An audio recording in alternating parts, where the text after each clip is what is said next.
Hey everybody, this is Sean with Fat Candle, and today's episode is sponsored by Fat Candle, which are candles inspired by men's cologne and women's perfume. And at the end of each episode will be a discount code. You can save 10% off your order. 93X, yes. Are they touring again? Can they just tell us? You can't just put out a song and then leave me waiting and waiting and waiting. Come on, Dave Grohl. I'm not having it. They have an audio retrospective audiobook he did, remembering the band. I'm crying, thinking about all the different people that were in the band. Let me know when I can cry and I can be happy seeing you cry. Let me know what's going on. I don't love being... I'm on the internet too long. I want to know everything right away. So that's a break. Get paid to say that. I want to know everything right away. Pretty sweet.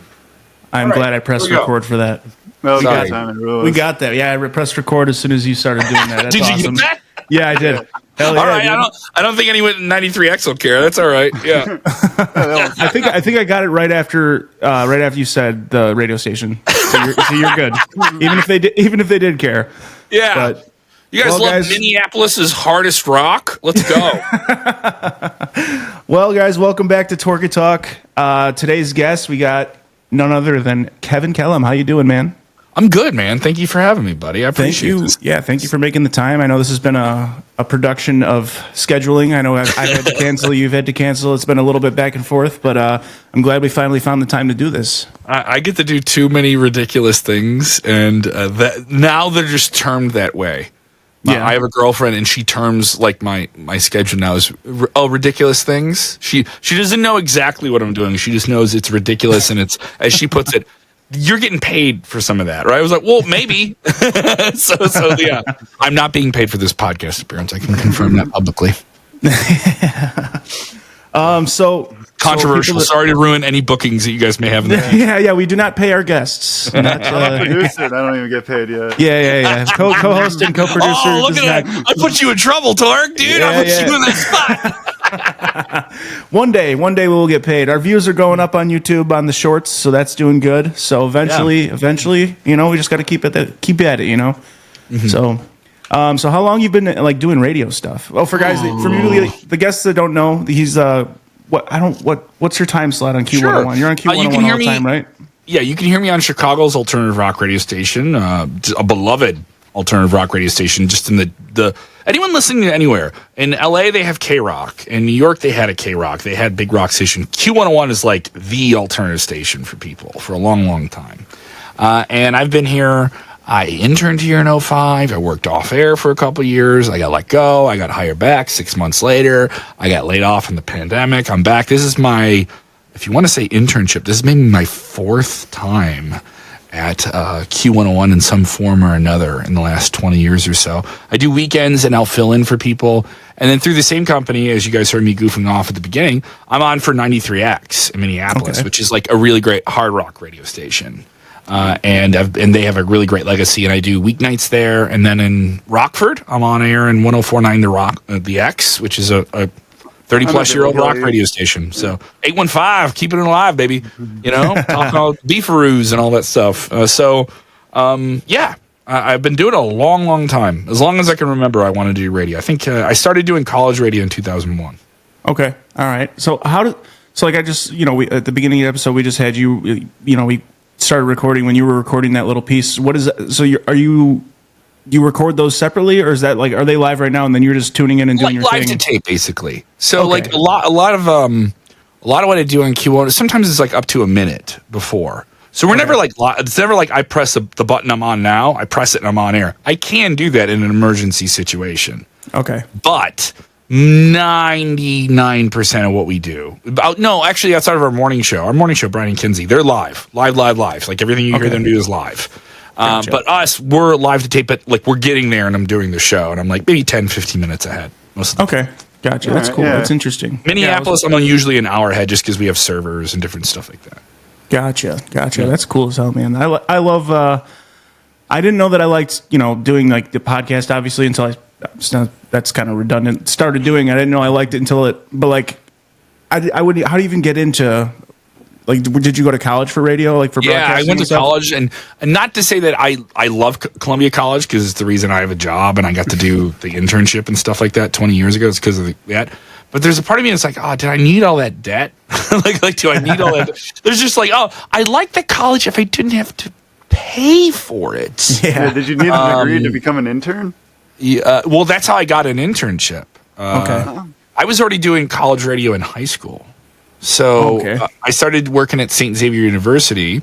I went to Brother Rice Boys Catholic High School in the south side of Chicago, St. Xavier. It's like this like big Catholic campus. So Mother Macaulay is right there. My sister went there.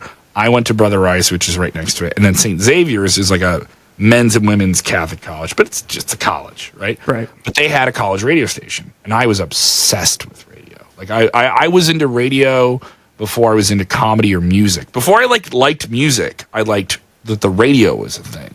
Yeah. And I liked that there was personalities. Like comedy that I was into was on the radio first. It was bits on the radio first. And everything kind of like came from that. Would you, And eventually I became a volunteer and got on that station. And I was doing college radio before I even got into Columbia. Okay. Gotcha. What were you going to say, Jack? I said, what'd you grow up listening to? Like radio-wise? Yeah. Oh, well, WXAV, 88.3 FM, which is still on the air. Like, that was cool because I could hear metal bands and bands like you and I were talking about, and bands I got to interview eventually, which is like, you're still like a dork. I follow you guys on MySpace, like that type of thing. And like, I'm on the phone, and I'm like, I think my first interview was Zach Wild, which is like crazy. That's awesome. Ozzy's guitar player. Yeah. Oh, okay, never mind. I'm just gonna go through and like it was, but I don't know how that happens. Usually, you get like a baby band, and I've interviewed a lot of like baby bands that are just getting signed and stuff like that too. Yeah, Atreyu was a band I interviewed early on. Oh, I've seen I saw Atreyu live a few years back. It was them and Crown the Empire, and it was a fantastic show. I've caught them live a handful of times. I caught them when I think maybe the last big festival run they did with Alex when he was still in the band as vocalist. Okay. At Riot Fest and stuff like that too. So there's this weird middle-aged thing where I'm like, oh, I've done a lot of cool shit. My girlfriend has to keep telling me, she's like, you're doing your ridiculous things. And I was like, yeah, they're ridiculous. She's like, no, they may seem ridiculous to me because I want to schedule something with you. But, you have this album coming out. You get to do an album. Not too many people get to do an album. And so she's like, you have to keep pinching yourself. So I was like, yeah. So she's good about managing my general dysfunction. Yeah, they all are usually. Well, the good ones are, at least. A woman. And also, I'll say to the ladies, too, you got to have a good man who knows how to settle you in, man. Yeah, so that's it. Yeah, she knows. Yeah, so who's like one of your biggest influences as far as radio personalities go? This is all like stuff that's kind of like a generation before me. But I grew up with like Kevin Matthews, he was on WLUP, AM, FM, and it was like kind of almost like an FM talk station. It was like a morning show that kind of never stopped. It went the whole day. But imagine like a podcast, basically. They were doing podcast bits and characters and stuff. And he had character voices and stuff that was like, for me, is like, I'm talking a child. This is like early 90s. Like I'm getting humor from it that maybe I shouldn't be, but I learned from that. So I was doing bits. I did bits on that. I called into that. Richard Roper had like a weekend show. I have the audio. I found a tape of it and I got it ripped. My dad found the tape of it. I think in like 96, I'm like 12 years old and I called in. I just did Phil Hartman's Frank Sinatra. It was like Frank Sinatra's birthday and my grandparents love Frank Sinatra. So I just discovered I could entertain them at family parties if I did Phil Hartman from SNL's Frank Sinatra. That's awesome. and I'm a 12-year-old kid saying swing, baby. And it's like not even a great impression. Right. It's just ridiculous that a kid is doing. Yeah, exactly. And so from that, like I called in, I think I did it like twice. And to me, that was like the be all end all. Like that was it. I was 12 years old. I was like, I'm going to be on the other side of that phone soon. That's cool. I told my mom that. And she's like, that's how many people actually get to have a job in that. And then, and then when I got her first job, she's like, one of those people that get to have a job in it. So it's one of the few times she's told me, okay, you were right. All right. Okay. Yeah, no, I love the more. Like, I used to listen to 95.1 all the time. I used to listen to Tom and Emily. Well, Rock, I had a cup of coffee there. I had a cup of coffee with Tom. Yeah, that's awesome. Yeah, I used to listen when it was Tom and Emily, and then once Emily left, I kind of stopped listening because it was just a plethora of co-host rotations, and I mean they were all decent. I liked Stino too when she was on there, and then Yeah, and then honestly, I peppered in there. I think a little bit in 09. Did you really? Yeah. Okay. There was a point where I think I never got it. I don't think but I was quite listening to radio. I almost did the co-hosting spot with Tom at least once or twice. Okay, yeah, I don't think I quite listened to radio as religiously back then because I was 09. I was still in high school. Yeah. So Make me feel old. That was out of college. But yeah, no, I loved how they just.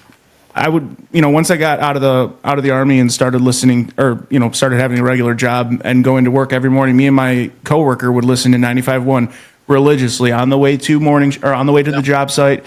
We'd bring the job site radio, and we wouldn't even switch it to music. We would just keep Tom and Emily playing all morning long. It was just union people with a craft job are still, you hear about it in radio.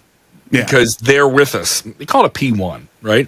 Okay. People who commute for more than an hour a day in a major city are going to get exposed to radio. Yeah. And everyone's going to tell you, oh, radio's dead. I don't listen to it the way I did. Or Now, though, you notice this, you were in high school, but you grew into a habit of having radio on. Oh, yeah. Yep. And now people are like, well, I have a podcast. Well, you have a radio show. It's just not broadcasted on an FM frequency. Right. Like there's probably many people that have heard me in videos and things I do. I work for Sportskeeda Wrestling Company. I do wrestling content for them. Maybe more people have heard me in that. But I'm like, oh, wait, how many people have heard me on the radio? Probably a lot that don't even know I do comedy, that don't even know I do wrestling stuff. They just know Q101. They don't know Kevin is on Q101. Right. 95 Will Rock, but you knew Tom because it was like they talk for longer periods of time. I'm a DJ, so you hear me like 20, 30 seconds. Oh, he's a guy who does that bit. That's okay. That's fine. That's all right. It's like I'm a character actor. You know what I mean? It's like you're the person in that Geico commercial. All right, but that doesn't mean you didn't make an impression. That doesn't mean it's like it's obscure, but it's not bad. No, you definitely people grow into radio now, though. That's a big thing. Absolutely. Do you still get a soundboard? Excuse me? Do you still get a soundboard? What do you mean a soundboard? Like, what do you mean? Yeah. Like I can play drops and stuff. Yeah. I don't have one now. But I've had one before. We had one in college radio, and we got a little abusive of it. And because we're all college kids, I think it was called a 360 machine. If I can show you this, I'll show you like what I have next to me. This is called a Vox Pro. Okay. Now it looks just like a normal display on anything, right? Right. But when I cut breaks on it, I can literally sweep into something and like rotate it completely. And it's much faster than using a cursor because you're literally doing it completely. Okay. And they call it like a hard back interface. So I'm hard backed interface into everything I'm doing. Okay. And it makes you record like a voiceover, like a 15-minute voiceover that sometimes at home takes me. I just have Audacity or Adobe Pro. It'll take me on this. I can do it in like half the time and zip right through. I can also fast forward way faster and isolate things. So I don't have a soundboard, but I do have one of those. I can find those and dub them in because also everything I'm doing is pre-produced mostly. Right. It's true. So it's not like I have to have it, or I can set it up and play it to myself as I do the track to go in and do breaks and stuff like that. Okay, that's cool. No, I have a Rodecaster Pro 2 for the podcast, and it's got a little soundboard on it. You have a better setup at home than I do from. I do my Rockford radio show. I do that from home.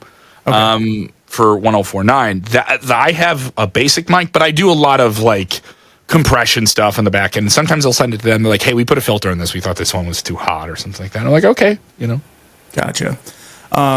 Yeah, I actually had a taste of being on the radio one time. Megan Loftus, right? Yeah, Megan. So I went over there on to what is it? I forgot the numbers, but it's WZRD or whatever, the Wizard. ZRD college radio, baby. Yeah, I went over there and was on there for I think she had a 4-hour spot or a 3-hour spot or something like that, and yeah, it was interesting because I'm so used to being able to say whatever I want. I had to really watch I didn't cuss one time. She didn't have to use the dump button on me. She had to use it on her. I already swore with you twice the whole time I've been here. Yeah, I haven't noticed it. That's all right. I'm sorry. I thought you guys were some fucking professionals here. We are fucking professionals, but I don't have a fucking dump button. You did, but I did. I just don't know how to use it. I know. I can. Once again, I can catch it and bleep stuff. So. Oh, hang on. I got one. There you go. The thing is, you got to catch it. Yeah, you know what I mean? So if I'm swearing, you got to like me on the, like that's the dump where you hear the dropout. Right. But the beep is so much more noticeable when you do that. Like you hear that where they're cutting out. That's a dump. When you hear the dumps though, but radio people, we can catch them. There was I think she had like a 10-second delay or something on hers, so she had a minute to do it. A minute, that's a long one. It's a long one, yeah. But no, it was very interesting. It was, like I said, it was definitely a different change of pace. I really was sitting there in the back of my head, subconsciously saying, "Don't cuss, don't cuss, don't cuss, don't cuss, don't cuss," and I didn't cuss. And I find myself on here cussing too much, but it's too comfortable. Yeah, a little too comfortable. We also drink every episode, and that too. Yeah. That's all right. Except for tonight. Tonight's a school night. I got work tomorrow morning, so can't be a bad boy. Yeah. So we actually last episode we just started introducing Jackson, ex-bartender. So he makes a new drink for every episode. Well, you don't work at a bar anymore, is what I mean. Yeah. So he was making he's gonna make a new cocktail for every episode. So man, bartenders will rock radio because we do a lot of like liquor promo. We like a lot of beer brands and stuff like that. There were a couple Christmases completely paid for by the fine people at Heineken, I think, for me. Nice. And there's a lot of like get friendly with the bartenders when you're doing the bar promo. We're gonna go do a ticket drop. We're gonna be there for like an hour and a half, but you will always find that bartender and be nice to them. And they're always like, "You got anything cool?" Because it's all the swag stuff. You show up, there's something about people wanting free T-shirts that is never. I love a good free T-shirt. Dude, the thing is, it's not like we print them like they're money. You know what I mean? It's not like we have a machine back here that's just printing, just chugging out Q101 T-shirts. You gotta hire a whole company. Yeah, no, maybe it'd be worth it, right? But like, so we'll have them, but we'll only have like maybe a handful for every like event. But there's always somebody that wants one. The amount of police officers, security guys, bouncers, bartender, the gatekeeper person at the event that you gotta like. It's not like they're hey, it'd be sure great. Never like they're never mean, but it's always like they can ask you in a way that is certainly more provoking than anything. Well, I mean, if you want to put your table next to the touchstones, it'd sure be great if I had a T-shirt to go with you being next to the touchstone. I mean, you guys want us to put on your station and turn off these TVs? Because right now all these guys are really interested in women's college softball. Like that type of thing, But then as a comic, it's almost like, oh, I don't have T-shirts. But now, like, when I have some merch, I'm like, I got to print out more merch. And then I got to have a goodie bag just for the people at the building, just so they have a koozie. Even though beer koozies, they give away like anything. Right. Oh, yeah. Yeah. T-shirts. And people lose T-shirts are, it's gold. People love a T-shirt. Speaking of comedy, do you remember that my first roast battle? You were one of the panel members. Was this at Lodge or Zany's? Zany's Old Town. All right, yeah, you were with me on that. Yeah, I had such a fun run doing that show. I still do. I don't produce roast battle anymore, but I had such a fun run working on it. I did one roast battle, and I remember I think I told you in our messages that I got hit by a car last year. Oh my god! Didn't I tell you that?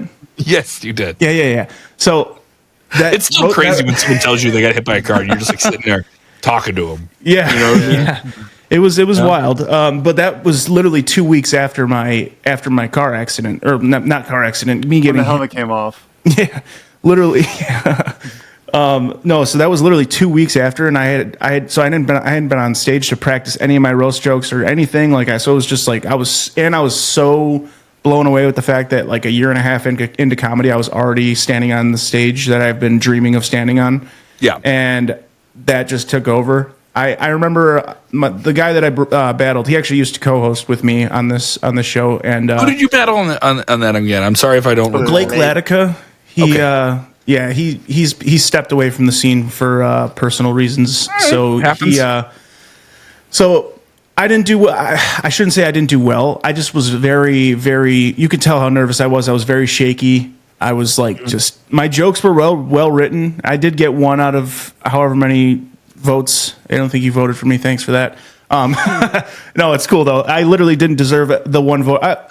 like I said, my jokes were well crafted, but like I just said them like a bitch. Did you do bits about getting hit by a car? Or did he do bits about you getting hit by a car? I said, I think one of my like filler jokes was, I got hit by a car last week, and I'd rather get hit by a car again than listen to him fucking talk. Something around that. But everybody always does that. Like the worst thing that's ever happened to me than listen to this person talk. And it was pretty fucking hacky, honestly. It's the natural roast battle is such a path, like where it's the ball busting path. But when you see it, it's like you can't just do the obvious thing. You have to go near the obvious thing and then subvert it somehow and have your own spin on it. That's the hardest part to get past when you're writing bits like that. Yeah, I don't know, man. I'm just after that experience, and then I almost did roast battle Milwaukee, and I ended up bailing out of it just because I don't know. Roasting makes me just I don't know. I'd rather have different set of polished. nerves. Yeah. Oh yeah. I'd rather have my polished material that I know is going to work for the most part. It's a homework show. But I mean, Jack, it's a homework show. That the thing is, he has to do homework for it, and also another thing is, it's also kind of like how do I put it? It's like you're a field goal kicker. You only get like 1 or 2 shots at it, and that's kind of it. Like then you know whether or not you won or something like that, whatever you want to say. And I'm not saying that by any ways. Oh, people when I say that, when I use the finger quotes, people are like, oh, so you guys like rigged? No, we never did. There's been so many people that have tried to tell me or allude or try and see if I'll be like, no. In the years that I worked on the show, it was like 2-3 years. No, never once. And I never knew who I was voting for before that. And there were some people I was like, oh, this person's going to get blown out. And they would get their ass kicked. And so I have no problem saying that. And we've had many times when I was producing or judging or paneling or hosting, whatever, where we'd be like, oh, we were not expecting this one. And those are the fun ones, too. Those are the fun ones for comics who've been doing it a long time, too. That's the shit we love to see. Yeah, it was pretty cool. So Stephanie Robertson booked me on it, and she asked me who I wanted to battle, and I said Blake because we were friends. So like, it was also 2 comedians that nobody. I mean, we were still relatively new in the scene too. Like, so the thing is like when we put the tournaments together, we're putting together people that don't know each other, right? So that's harder. But the preference for it, that's so much more entertaining, is we get to see John and his friend Blake, who would bust balls on each other on a car ride, do it in this kind of formalized occasion. Which made me so nervous, dude. I got so nervous. Just do it again and have fun. Don't fucking care about it. Yeah, like, my thing is like, as long as you're throwing fucking haymakers and trying your hardest and you're comfortable with it. And the thing is, you did it twice. Like once you did it once, you were going to do a second time. So do it again. Do it again. Have fun. Who fucking cares? Well, I'll actually tell you about that. Actually, so I forgot too. I went to submit again. Well, I went to talk to Stephanie. She's like, I'm not running it anymore. You got to submit to Max Sorich. So I sent Max a clip that I've been sending producers. I'm gonna casually call him out. I sent him a clip that has been getting me booked. That got me booked for like 2 months straight. I had a show every Saturday. So it was just a 3-minute open mic clip. Mm-hmm. That's the best clip I had at that point. And he messaged me back saying that I had a okay-ish open mic. He basically said, as of right now, it's going to be a no. You sent me an okay-ish open mic clip, which I had never heard from a producer at that point. And then he tried to say that I stole a joke from Shane Gillis, which I did not. The joke that Shane Gillis said in his first YouTube special, he says his dad was watching Hidden Figures about the black ladies at NASA, or as my dad calls it, Medea Goes to the Moon. My joke was, I was watching Netflix the other day and I came across a movie called The 6888. If you didn't know, it's about a unit of the only unit of black women in the United States Army during World War II, and it was written by Tyler Perry. I think it should be called Tyler Perry's Medea Goes to War. That was my joke.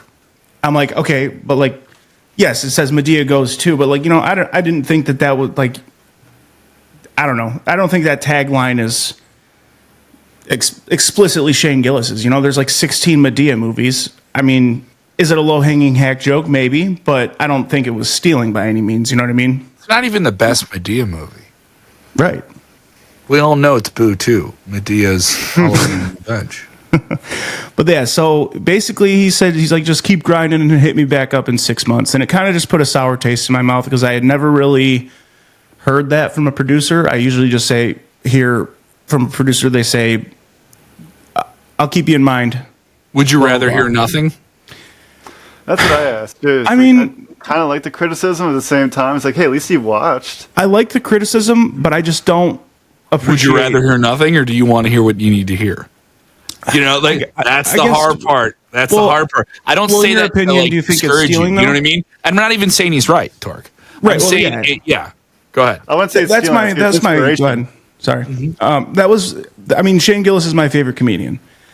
Did I write that? Did I hear his joke and then write my joke? No, I hadn't seen that special in 2 years after writing that joke. So like that, it was just kind of. I just kind of got butthurt about it. I was like, look, like I didn't. At least you're saying your butter is the way you're describing it. It feels appropriate.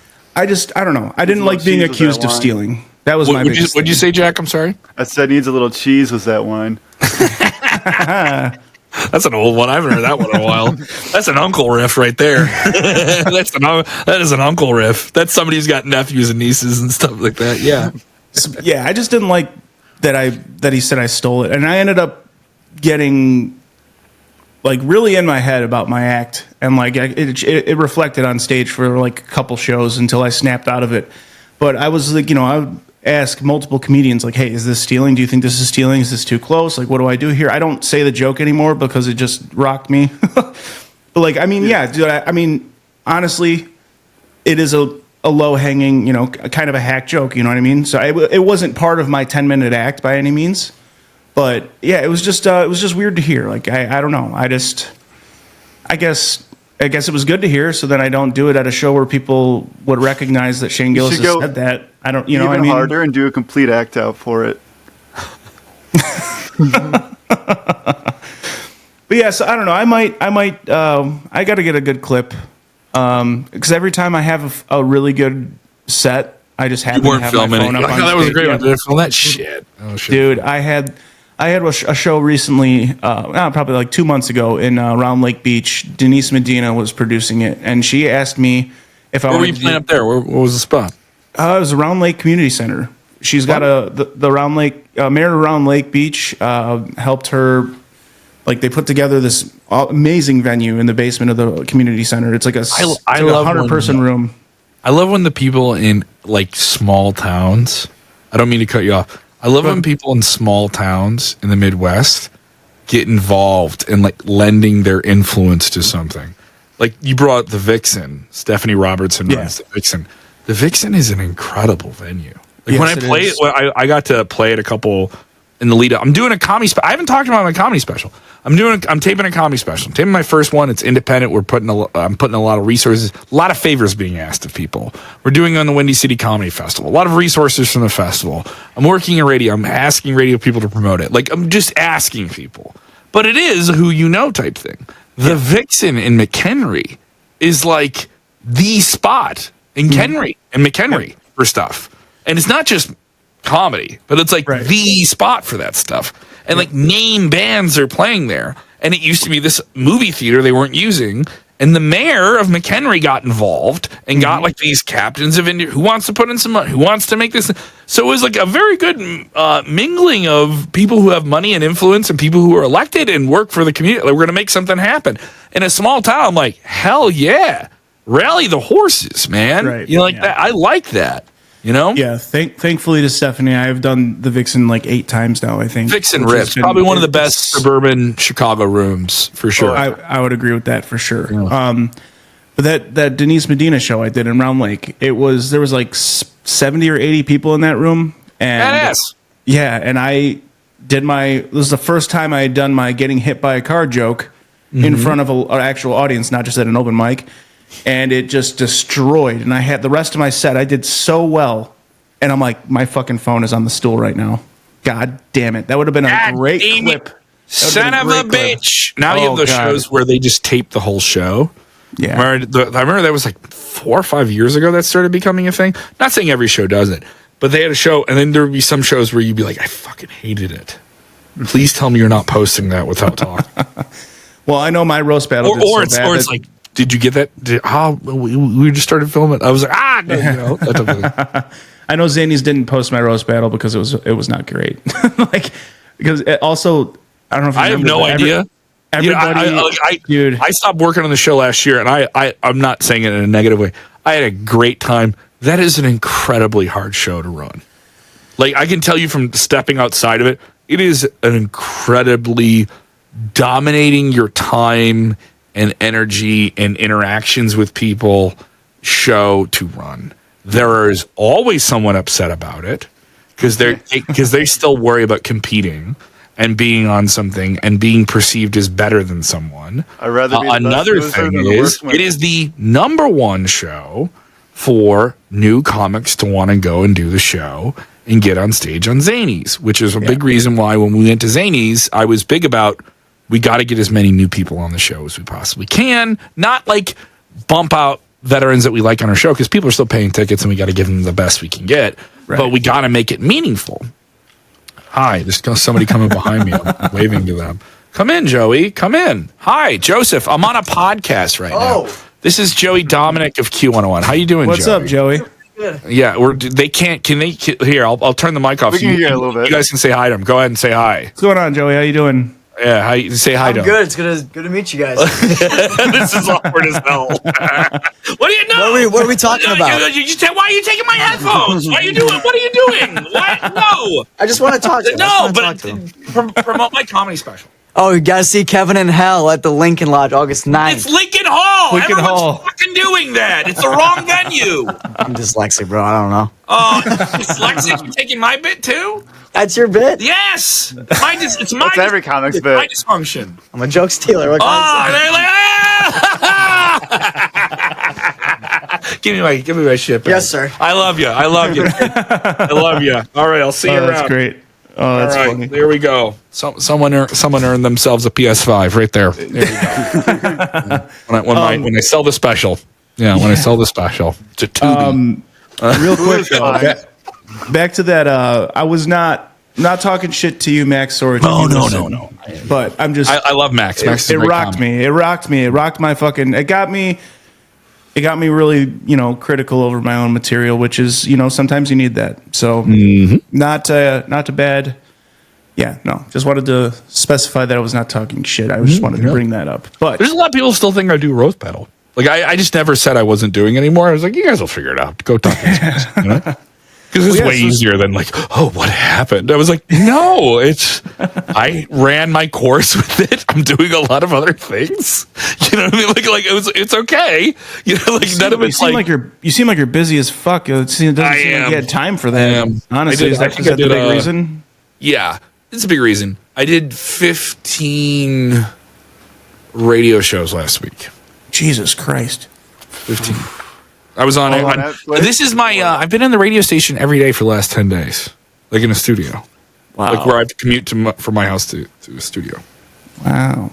So you're at NBC right now, right? Mm-hmm. NBC Tower. Yeah, That's pretty sweet. that's where we are. I'm in Wonderful. TorgyTalk Studios. TorgyTalk. Where's the TorgyTalk? Where's the TorgyTalk Tower? The Triple T. It's in Johnsburg, Illinois. Johnsburg. Oh yeah. The highest town point of Johnsburg. Yeah. There you go. It's we actually just produced my first Johnsburg show on June 21st over at Sunnyside Tavern. It's a little bar right across the street from my house. I literally drove my golf cart to the show. Dude, yes. Oh my God. Here's the thing. I don't drive. And not to say when I say I don't drive, everyone thinks you have did you get a DUI? No, I just don't have a license. I live in the city of Chicago. I don't need one. Everyone asks in small towns like Johnsburg, are you in a gang? No, I just don't need a car, so I don't have one. But I would love to drive a golf cart. It's great, dude. It's the best thing. That's one thing so I grew up in Johnsburg, went to high school here, graduated, don't have a GED. See, you had to tell them. Yeah, just so people don't. I know a lot of people on the internet call me stupid, but I'm not stupid. Okay, no. So it's my wife's from McHenry, and Okay. we got married and we lived in McHenry for a little bit, And then my whole family lives in Johnsburg, so that was a big And it's reason. just too busy over in McHenry, right? You don't want to go over to that metropolis with the river people. All right, we don't have that. I love going up at the Vixen and making river people jokes. And I was like, oh, we don't want to have that trouble in the city. We want river problems. It was just like, and they all like pot for it. I was like, shut up, you dicks, picking on Chicago. Knock it off. You guys would have every black plague coming out of that river if we didn't have any chemists in the city of Chicago to come over here and drop dye in it. You know, like all of them coming at me with your pontoon life. Like you can judge me. Sure. Oh man, yeah, that was a big reason though that we moved away from McHenry to Johnsburg, is just because my family's here and my wife wanted to be in a golf cart community. That's like we can literally drive our golf cart everywhere in town. I can go to all Everything is right near each other, huh? Yes. Yep. Oh yeah. Yeah. My town is very small. I think we have 3,500 people here. Is there an issue with?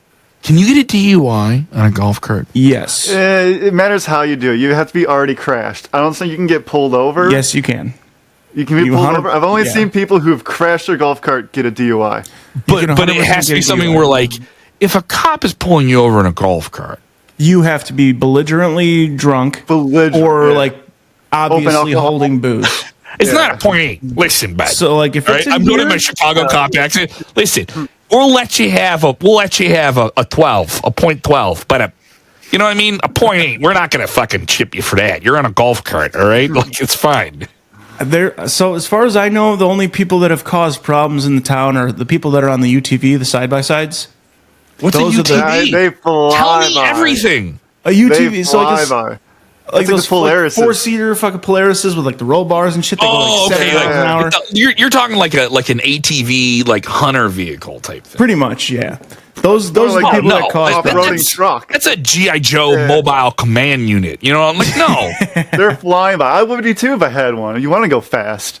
Yeah, But no, not down the golf cart. street of Johnsburg. Yeah, that's just not. It's just not acceptable. They're hopefully they don't ruin it for the rest of us golf carters, because I literally there's certain parts of of town that have like posts that you can drive through like on a path. Where are the ramps? Where are the There's jumping no- ramps? Probably back in the trails, I would think. Yeah. it's- But dude, they are literally there's like posts on sides of like paths that like, you know, golf cart paths and shit. And some of the UTVs don't fit through them. And there's been one right by the junior high school that gets hit all the time and breaks all the fucking time. Do high school kids take their golf carts to school? Probably, I would assume. I know a lot of parents pick their kids up in golf carts from school. Wow. At least junior high people. I know I'm going to be dropping my son off when he goes to school in his. What do you do when it's so cold out though in the winter? Dude, I have You've got something, I yeah. have a fucking canopy that goes over it and a propane heater. Oh yeah. You have a space heater inside it? Fuck yeah, I Put it in do. your crotch. Little- Fuck yeah! It's so badass. Dude, I'm like one of 3 golf carts in Johnsburg that does that. And I'm pretty sure I started it because as soon as I fucking had my canopy and my fucking little golf cart heater, 3-4 other golf carts started driving around in the winter. I'm literally driven this thing in the snow. Like, Yeah, the best time I've had. We were driving in the snow, smoking cigars in the canopy, just dicking around. yeah, it was great. But yeah, How was the so you show? How was the new show in Johnsburg? Where are you running? What are you calling it? So it's called Sunnyside Up Comedy because it's at Okay. Sunnyside Tavern. We had a great. So it's not going to be a monthly show quite yet. This Like a last quarterly? one, almost like a. Yeah. So the next one's going to be in October. Whatever. Figure it out as you go. Exactly. People putting fucking unreasonable pressure on themselves is unnecessary. Yeah. I've told myself that recently. It's big goals, not like, oh, in 3 months I have to be the biggest comedian. It's incremental. Yep, for sure. It went really well. Like I said, it was on June 21st. I hosted. Ashley Lusk was supposed to be on it, but she had to cancel. So I booked Peter Daniel. Do you know him? Yeah, Salty Peters. Do you know they used to call him Salty Peters? I did not know that. Yeah, I used to call him Sodium Penis. Yeah. That was my so clever. I thought I was so smart when I saw he was Salty Peters for a year or two or something on the comedy mics and stuff like that. And you'd see a list, and There'd always be like a list of like this person's bullshit name or something like that. Right. And if it was a light comedy list, like a light mic list, people just write in bullshit names, right? And so I thought he was legitimately just writing a bullshit name. Like I just thought something was not called. Salty. Because I just knew him as Peter, and then I was like, Salty Peter's right. And I went on to the next name, and he came up to me. He's like, oh, actually, I'm Salty Peter. And I'm Salty Peter. It was like, you, Peter? Because I'd never seen him perform. He was just a guy I saw at Mike's. And mind you, he performed. I would just never catch him. I never catch anyone call him that. So from then on, I called him Sodium Penis. So that's funny as fuck. Mm-hmm. He actually filled in last. I messaged him the day before the show because I actually did a show the week prior with him, and I'm like, hey, if anybody happens to bail out, are you available next weekend? He's like, yeah, absolutely. So I literally hit him up the day before, and he came through, and he did great. And then Jason Seiler featured for me. He did a really good job. Did like 7 minutes of Donald Trump impressions, which he does great at, and that works really well up here. Why? Why does it work well up there? You tell me. How many Donald Trump?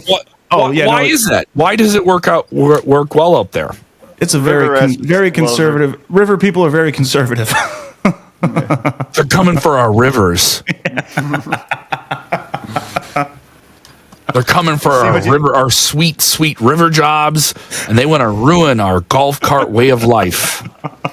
That's fucking funny. Oh my god! And then Joseph. There are so many people that are just taking the goddamn bait. You guys are big mouth Billy Bass hanging on a fucking wall of a billionaire. That's what it is, man. Oh man, I have no problem anymore saying anything about it. And everyone's you're getting political. Don't get political. And then, but if you say something about if you say something mean about my cousin Sharon, I'd really appreciate that. Like, you know how many times I've had people come over and whisper in my ear, and they look at me and they're like, oh, especially doing roast battle. Everyone's like, you look like a January 6er. I was like, no, I come from a union family, so I don't mind calling you on fucking bullshit when you're trying to step on someone's 401k and destroy everyone's way of life in the next 10 or 15 years. So I'm going to call you on that shit. And, certain files you want to see disappear. So, I mean, like, it's just like, what are we going for here? It seems like you guys kind of pick and choose. You go to the cafeteria of truth and you don't eat everything on your plate, So there you go. Avoid the green stuff, yeah. There you go, Jack. Pop the air balloon. Kevin's getting too serious. Kevin's getting too serious. Oh man! And then Joseph Christopher headlined. I love Joseph Christopher. I'm doing a gig with him at the Final Girl in Kenosha, Wisconsin. Oh, that's a good show. On July 17th. The Odd Thruple is coming up there. The Odd Thruple. We got to do an Odd Thruple show in Johnsburg. I got to talk to you about that. Yeah. Okay.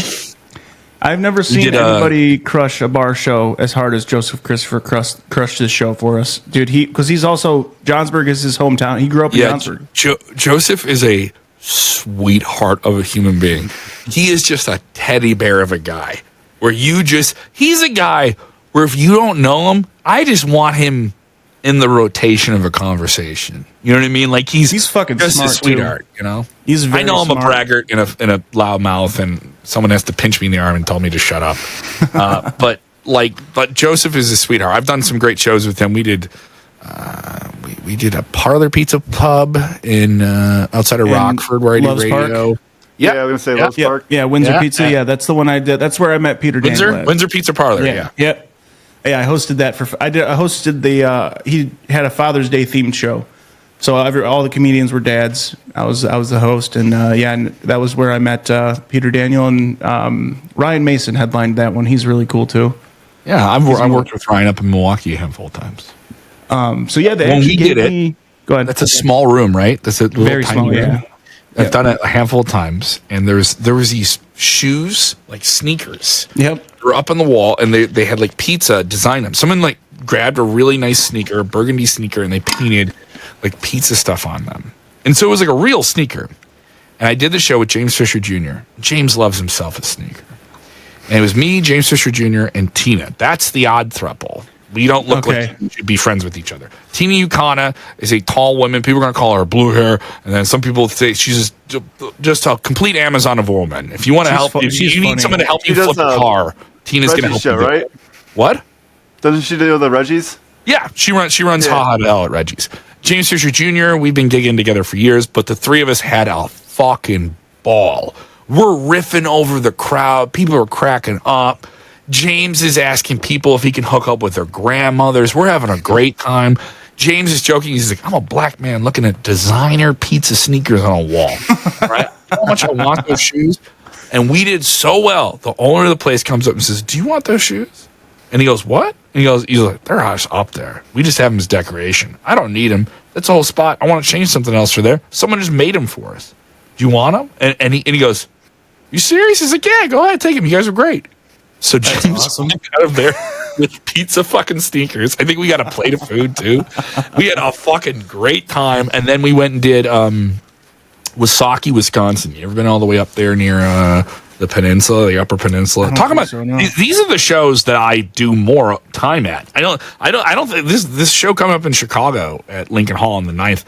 I very rarely headline in Chicago. I always feature for somewhere, I'm hosting or I'm doing something at Lincoln Lodge, and it's okay. I love that. But the shows on the road, that's like a Johnsburg or McHenry. I'm doing 45, 30 minutes and having a really good time and letting loose.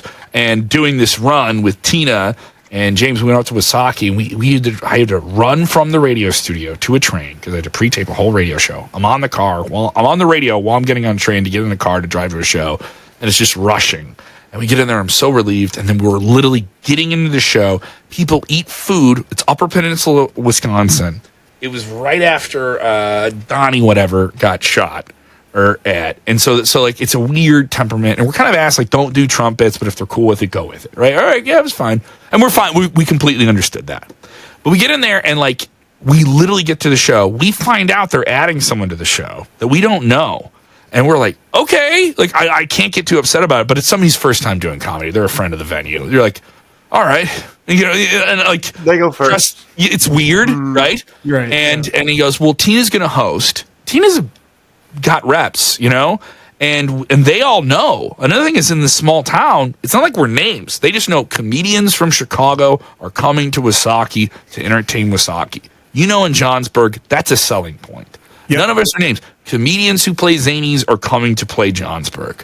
That's cool, all right? And I'm not saying that in a bad way. I'm saying the reality of the situation. Right. Oh, you know what I mean? Absolutely, yeah. Like in Rockford, there's shows that they want, like arena rock shows at the BMO that they know they got to go to Madison for, or they know they got to go to Rosemont for. I'd love if they just came to us, right? So they know when you travel to them, there's that small town of like, hey, I've always wanted to go to a stand-up show. I like watching stand-up on Netflix. I'm going to go watch this.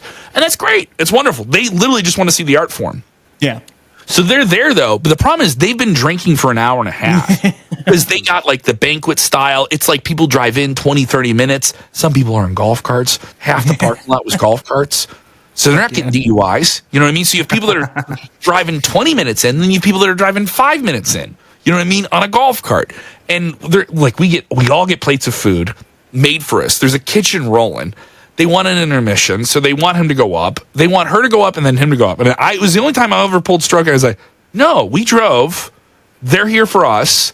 They paid this much. Have him go up. They know he's the local guy. Then the show starts.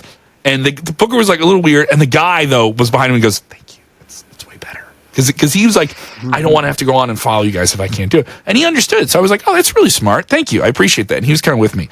So we get up there, though. They're fucking out of their goddamn minds. These people are drinking like they've never drank before. These are people in their 40s or 50s drinking like they just went back to their college reunion. You know what I mean? And all we could do is just riff on them. You know what I mean? There were people asking Tina if she was like transgender and she's not. And it's like so awkward. James was headlining. I was supposed to do, I think, 15 minutes. I ended up doing 30. I get right before I go up, he's like, can you do 30? And I was like, dude, I got booked for 15. And he had booked me to headline before. So I was like, you know what the deal is? It's a completely different situation. You're getting 2 headliners. But I'm like, I drove 4 hours here. We're sleeping in a camper van. So I'm like, all right. We were sleeping in a camper van at that point. More on that. Great story. It's one of my favorite stories. So I'm going to the show. We're riffing. All we can do our bits for long enough, and then someone's going to want to yell some shit, right? And they just couldn't stop. And there's some people that hated it, and there's some people that like were just yelling stuff and loved it, and they didn't know they're messing up the show. You know those people that don't know they're messing up the show? So we're dealing with them, and James gets up there, and then I'm talking to some lady who has a sad sack story, which is very, very sad. It's not fair for me to go into it. And I just can't get out of the story. And I'm at the bar outside of the main room. So it's this big room, like, and where I'm seeing some people leave, and like they were just like, the show's already too long. You were great, thank you though. This guy, they're really giving him a hard time. So I just tell that one, I got to go in there and see what's going on because I'm worried about James in this situation. Right. Here's another problem: James Fisher Jr. is the only black man or black person we've seen for 3 hours. They kept telling him that Charles is in the kitchen. We'll get Charles. Oh, God. They had a name for the one black guy they know. Oh, Jesus. Oh, God. But Charles isn't. And then someone came out. This is while he's on stage. Someone comes out and just goes, Charles isn't working today. And it's just like, what? What? And I'm just like, what the hell is going on? Like he can't do a bit. It's just ask a black man and he just riffs with them. Oh, no. But they had a great time. Great, yeah. You know what I mean? It was one of those things where it's like, this shouldn't work, but it's working. You know what I mean? And like they're letting us go and they're letting us say anything. And like we're having it turned out in one of those shows where like, this sounds like it's sold out, but like, wait, they're just overserved, right? Right. So some people left upset. We read a Facebook post the next day of someone said, it is awful that we had entertainers come all this way to Woosaki, our town, and we had people that were belligerent and ran them off. How will we ever have entertainment come to Woosaki with this type of unprofessional attitude from business owners? So they know who the person was that they're talking about. They're doing that Facebook adult shit where they know who they're talking about. They don't tag them. So we do the show and we're like, okay, we're going to sleep in the camper van. We know we're gonna, and some people start buying us drinks. It's like, that's always good. Someone buys you a drink after the show, always makes you feel good. Yeah. But then it's like, this person's buying us a drink. This person's buying us a drink. I was like, we're definitely sleeping in the camper van, right? We already knew this. We knew we weren't getting. And they're like, yeah. And I'm talking to James and Tina, and then they're like, the guy who was really messing up the show, his wife owns the bar kitty corner from where we are. It's the one strip in Woosaki. So we go over there. I wish I knew the name of the place. And can I look it up? Is it bad if I look it up? No, go ahead. I'm gonna look it up. Woosaki, Wisconsin. Yeah, Village of Woosaki. Where to eat in Woosaki? The Dark Horse, Country Roads, Manor on Main. We're across the street from Manor on Main. I know that Manor on Main is like a really, really big, wonderful place. By the way, lovely owners. So I'll just say it's the place across the street from Manor on Main. I'll leave it at that, because there's other things that happen in the story that I won't mention. And so we go over there. This place is like a delightful dive. There's bars, there's bras hanging from the ceiling. That kind of cool spot, you know? And so we're there, and suddenly it is clear to us that Tina and James, and myself, I would say in third ranking, has suddenly become the most sought after people in this fucking town. They all followed. Very weird. We're signing people's butts. We're signing butts. Okay? We're signing butts. People are talking to James. That person who's talking to him has her mother-in-law come over and tell her, I know your husband isn't here. And it's like, whoa! God damn. Whoa, James! I was like, James! And James looks at, he literally turns and he's like, I'm the only black man anywhere for an hour and a half. And I was like, I know! And then they're like, do you guys want to eat something? And we're like, we had a little bite to eat before the show. I was like, yeah, sure. Like, is there a pizza place? They're like, yeah. They're like, no, we'll make a phone call. I was like, thank you. We thought they were just getting food for the bar. They're like, no, we have an unfrozen pizza for you guys to, bring back to the spot. And we're like, the spot? What are you talking about? Now I'm thinking to the owner, like, did you get us a place to stay at that you arranged? And he goes, no, but during the show, there's someone that offered something, and I think they're going to come over and talk to you. And I was like, this is weird. Guy comes over, gives us his farmhouse, 2-level farmhouse, keys to it. What? You leave the keys outside, doesn't matter. Put them in the mailbox. No one's going to be there. James and I have to drive to it. It's about 5 minutes away. Okay. And we go and we check it out. And James is like, you hear a pop, just drive off and tell my mama loved her. And I was like, we got a house. We got a full house. We did a show. We thought we were sleeping in a van. We got a house. We got free food. We got paid like what we were supposed to get paid. And then they took tips. And James sold his merch. And it was like one of those days where like it was so anxious and stressful. And then it turned into like an all-time. There's a bunch of shit I can't talk about either. But it was just like an all-timer. Like an all-timer where we left it, we're like, I want to do a show like that every fucking weekend.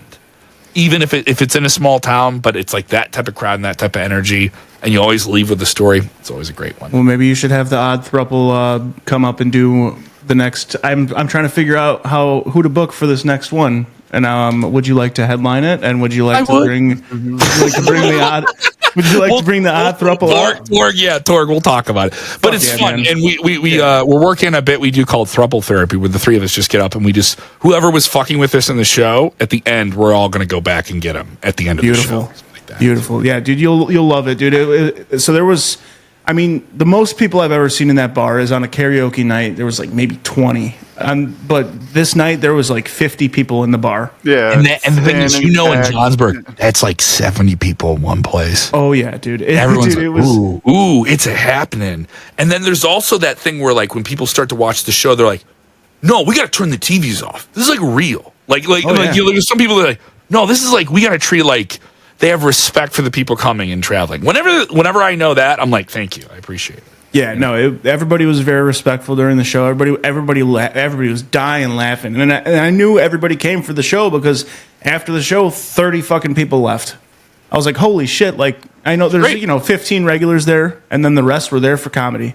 Yeah. And it was the coolest feeling ever. The bar owner came up to me after, and she's like, that was awesome. You guys all did great. I want to do it again. But it's just going to probably be later in the year. And then she's like, I got this going. So how's October sound? I'm like, perfect.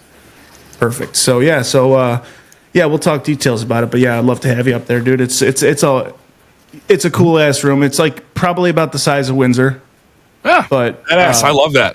Killbox. It's great, man. It was a lot of fun. And it's always good when you can drive your golf cart to a show, I actually tried to do a show last year at this place called it was called the Lake House. They actually built a stage because they had just it was never a bad sign. Whenever they have a stage, it's never a bad sign. It was an outdoor show, so they built a stage and it was facing the lake. It was a perfect scene, but because this the bar is like in a neighborhood kind of. The neighbors called the president of Johnsburg and got complaints. Yeah. Well, it's actually a president. We don't have a mayor. We have a president. President of Johnsburg. Yeah.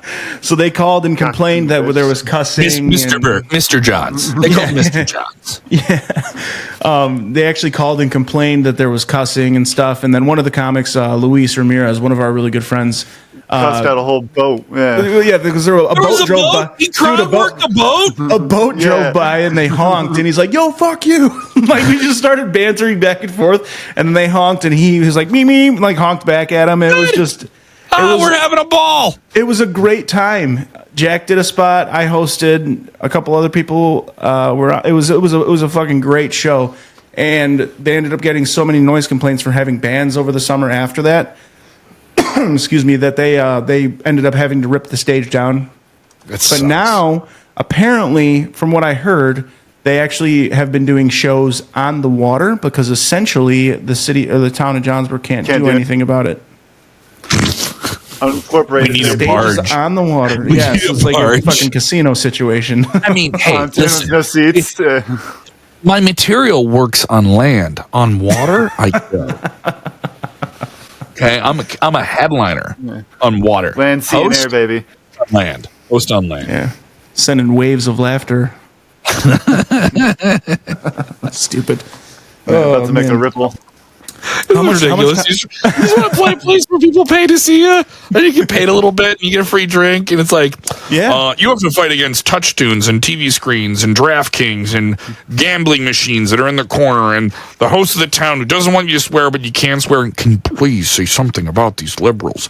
But also, please don't say anything about the liberals because my aunt is here, but please say something about my aunt. It's so-and-so's birthday. It'd be really great if you said something about so-and-so's birthday. Also, please remember no swearing. But, say whatever you want.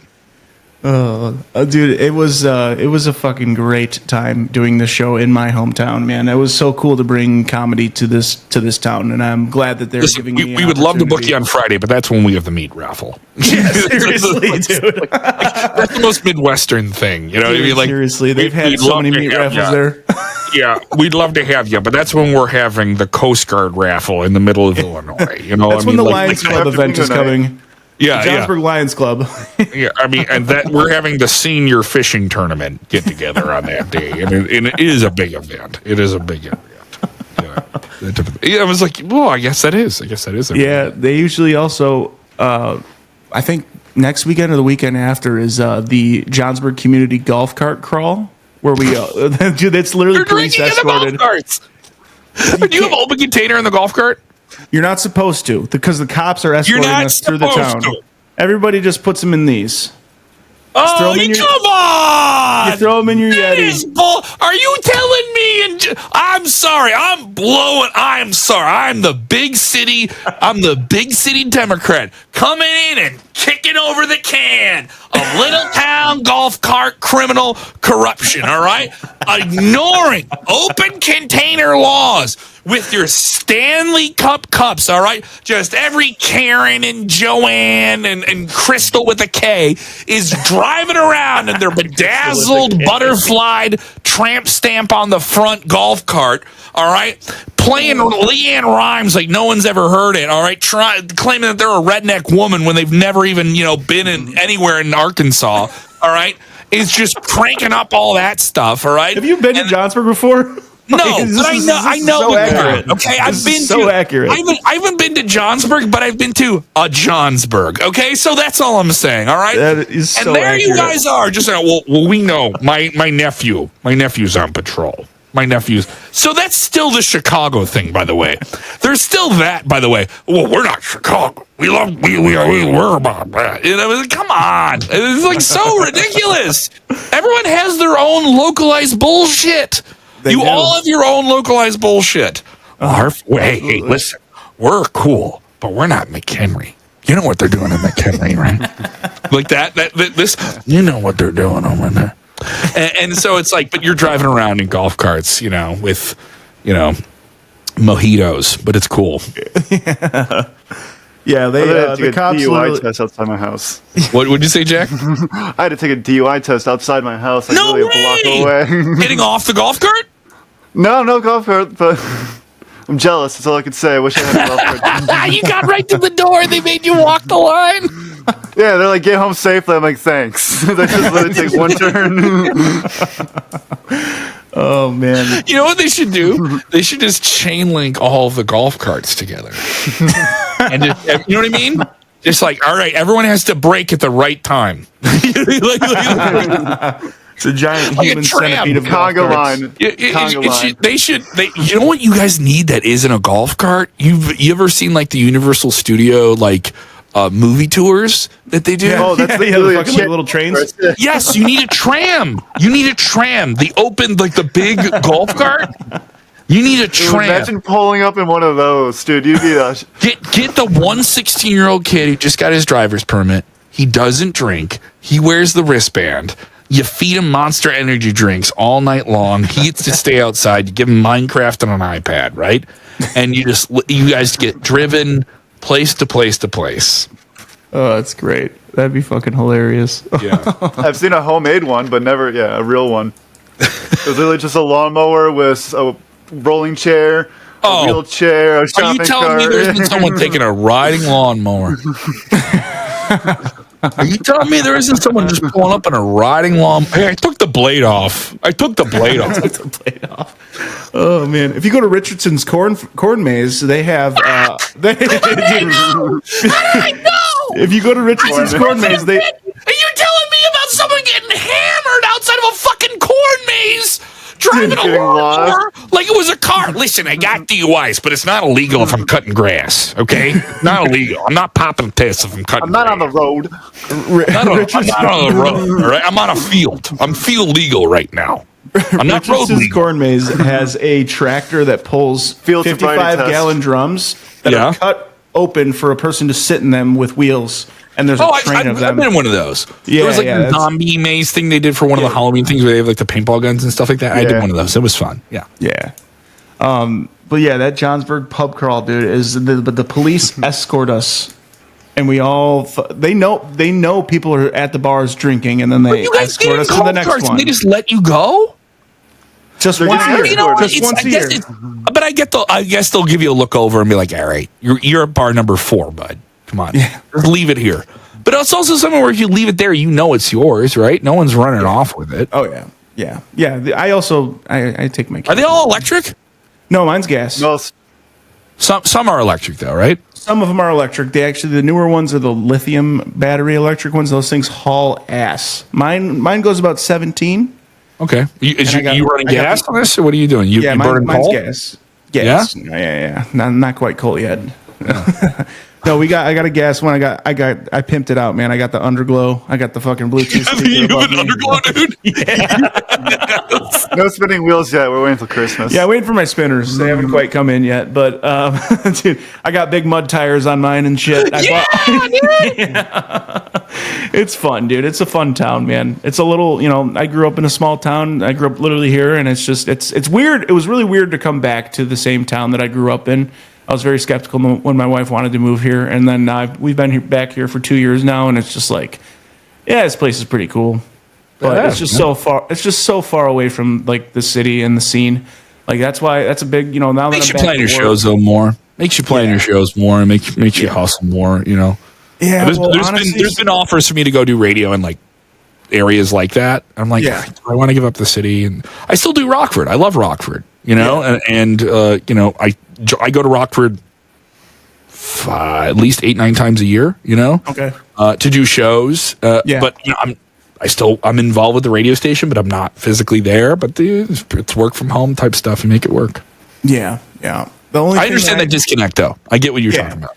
That's the one thing. So like, when after my work accident, I was off for 10 months. I had surgery back in October, and You're a I was bionic man now. yeah, I have two rods, 4 screws, and an artificial disc in my back now at Oh 31. my god. Yeah, so that was not ideal, but it gave me the time off to really, really grind out as much comedy as I could, because I was with my kids during the day after I was able to pick Got to them get up and something stuff. going at night. You got to get the wheels spinning up here. Yeah, so I was able to, be with my kids during the day and not feel like shit about going out. I was going out 3-4 times a week driving from up here. It's like an hour and a half each way. What are the mics near you? What's the other comedy stuff near you guys? We had closest Round Lake thing- Beach, Yeah. Lucky Bernie's in Antioch. Is that still happening? No, I think it's dead now. Pretty much every mic that's been up here, Kevin, has literally died within a year. Hasn't lasted long. Can I mute my microphone and cut a break here really quickly, and I'll be right back with you guys? Yeah.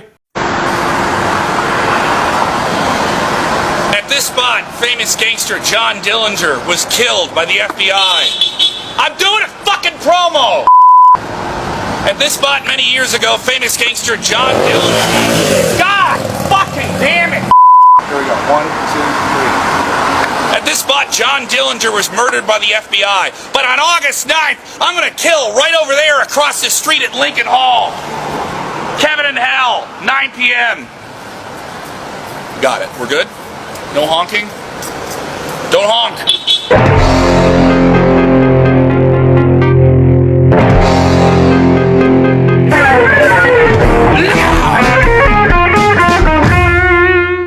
Crank my Hang on. Do you guys want to hear me do a monster truck commercial? Yes, I was going to ask you at some point to do radio voice, please. Can you let me know if you guys hear the music coming out of this? Yep. You guys hear that? Okay, so what yeah, you're we hearing do. me, I'll lay it all to you. I'm cutting a break right now. So this is like I'm cutting a break that's going to air as it runs here. Whatever. Gotta make sure I have this up here. Okay, give me 1 second here. Make sure I have my notes in front of me. Syphilis arsonist was denied a bank loan. Here we go. 93X, yes, coming up this Saturday and this Sunday. Monster Jam. I have to use this voice all of the time. Metal crushing mayhem. Bring your kids. Watch another truck dominate a smaller vehicle of some kind. Yes, we will have your way to win your way into Monster Jam within this very hour. Yeah, keep listening. So that's a thing I get paid to say. It's pretty fun. Pretty fun. So when does that'll go on in what, like 15 That'll go on hopefully in about 20 minutes. 20 minutes or so. But now I'm going to do the break where I believe I give away those tickets. Am I giving away tickets? No, I don't have to do that until tomorrow. That's good. That's a relief. Giving away tickets is a little bit harder. I have to keep an eye on a program while it happens and stuff like that. But yeah, way easier to deal with. Way easier to deal with. I'll do this. Give me one of these. Hang on. 93X coming up in 3 songs. Someone was stupid, so stupid and depressing. Yes, another depressing moment in Minneapolis sports history. Was it the 4 Super Bowls? No, it's something else. We'll get to it. Minneapolis, fun stuff here. So I some of these I cut before I do them. I hope this isn't boring. No, this is great. I was going to ask you to do some radio voice. The fact that you're doing, I'm literally doing radio right now is great. Yes, this is going. This is. Do I have one here? Hang on, let me see if this. Is that just the music? Okay. All right, so you're gonna hear me do a break. This is NFL Films music that you guys can hear, and I know what I'm doing. Here we go. Whether it's your father yelling at another Vikings game on the TV or you just getting angry about who got drafted by the Timberwolves, it's another depressing moment in Minneapolis sports history on 93X with Kevin. The Metrodome. Do you know about it? It's barely a dome. Why didn't they call it the Metro Balloon? It was a literal balloon on top of a stadium that destroyed the stadium more than once. It deflated more than once. You think after one deflation, they would have been like, hey, let's get a new tire on top of this car. But no, they just kept putting a patch on it. Not a good idea. And it didn't help the team win either. So that's a break. That's all riffing? Yeah, and it didn't help the team win either. Into Blink-182 one more time. This is perfect, right? One more time, it got deflated. So that's stuff I do for work. So is that all off the top of the dome? Life. Can I hear you guys? Off the top of your head? You hear me? I can hear you. Hello. All right, good. I had the sound down on you guys. That's why. Oh, gotcha. When I turned the music down on my end, I didn't know I was. Gotcha. But yes, that has me ahead in hour. So is that all? That's all off the top of your head then? No, some of it's noted. Some of it's like stuff I've written. The Metrodome one, I've thought of doing a break like that, or I've done a variation of the specific times that I'm on air in Minneapolis. Do I live in Minneapolis? No, but I want to do radio for people in Minneapolis. If I perform in Johnsburg, I know I'm bringing my act, and you're like, look at this bald-headed shithead from Chicago. Be funny, city fuck, right? I understand that that's there. I can smell it.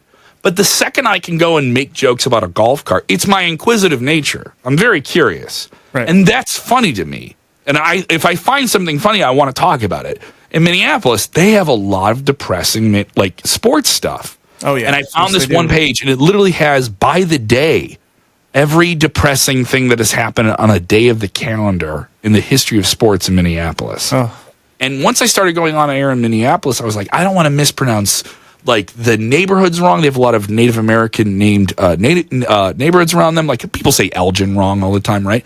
Or Aurora, or like they trip over those things. And I was like, I don't want to be that guy, but I don't want to be the guy who like fakes it, you know? Right. So like, I don't root. Am I watching every move the Vikings are making in the off season? No, but I have to start to because people listen to my show do.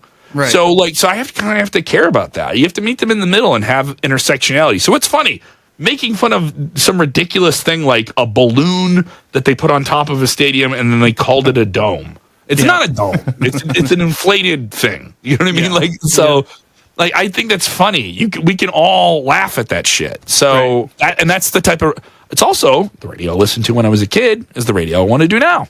Yeah. Right. That makes a lot of sense to me. Yeah. I want to do Howard Stern.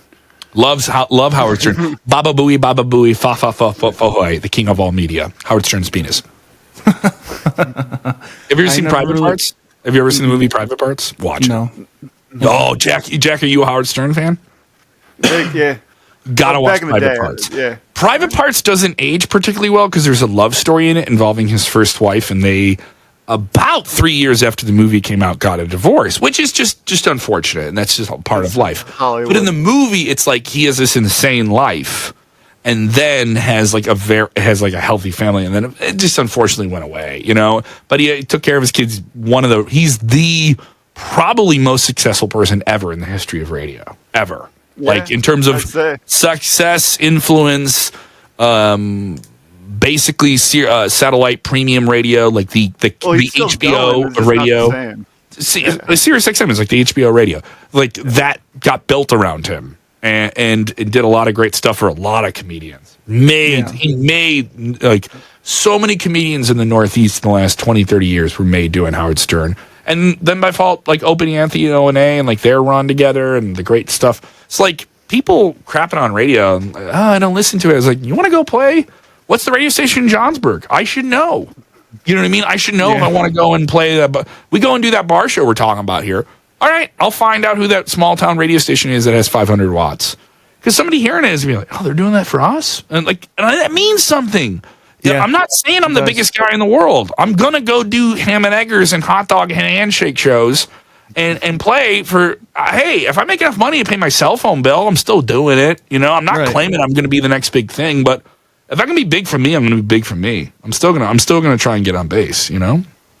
It's a really good way to look at it. That's a really that motivates me, honestly. The whole, like you were saying earlier, not making those, I got to be the big next thing right now. It's just incremental goals and just being big for yourself. And I have my own bullshit. Everyone has debt and stuff. I have taxes that I don't know how I'm going to pay, and I have all that shit too. You know what I mean? Like I got gray hair. I'm not trying to pretend I'm like 25 or some bullshit. So like I have no problem like putting the work in, because once you start putting the work in, it's so clear that you don't want it anymore. Yeah, that's I'm at a weird spot right now, man. Like I took a big step back from like going to open mics and stuff, just mainly because I've just got back to work 2 months ago. And it's okay. You know what I mean? That's how I'm trying to look at it. You're a provider, dude. You got kids. Yeah. I don't think anyone should judge you for it. It's a totally different perspective. You know what I mean? Everybody, all my friends and stuff, they've been very supportive about it, and they understand, and they just, they just want to make sure that I'm good.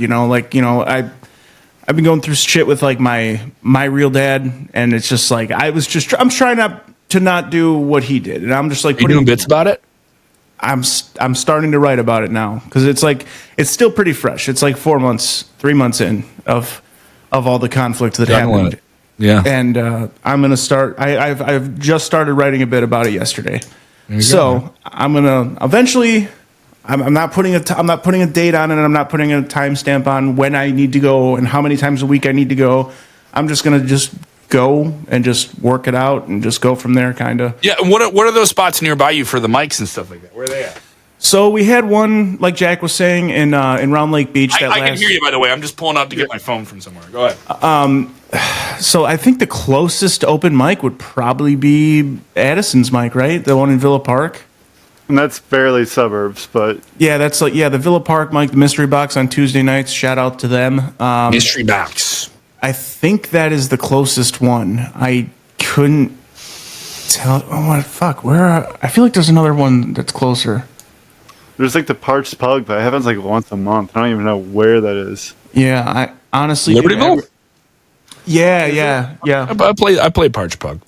It's fun. I don't know. I think it's once a month. I guess there's one in Elgin that Luis was telling me about. That's once a month, I believe, or it might be bi-weekly.